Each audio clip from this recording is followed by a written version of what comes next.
Hello everyone, how are you doing? This is MD Tech here with another quick tutorial. In today's tutorial, I'm going to show you guys how to add a dotted line in a Microsoft Word document. So this should hopefully be a pretty straightforward process here, guys. And without further ado, let's go ahead and jump right into it. So first thing you want to do is open up Microsoft Word, if it's not already open, of course, and just have your cursor wherever you want to add this line.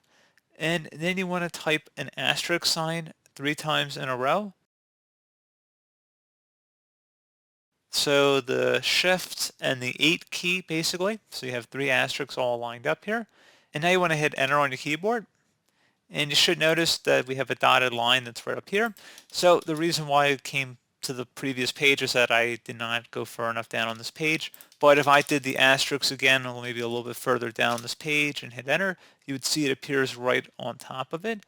And that's pretty much it, guys. So you can have text right on top of it as well. So pretty straightforward process on that, guys. Do hope that I was able to help you out. And I do look forward to catching you all in the next tutorial. Goodbye.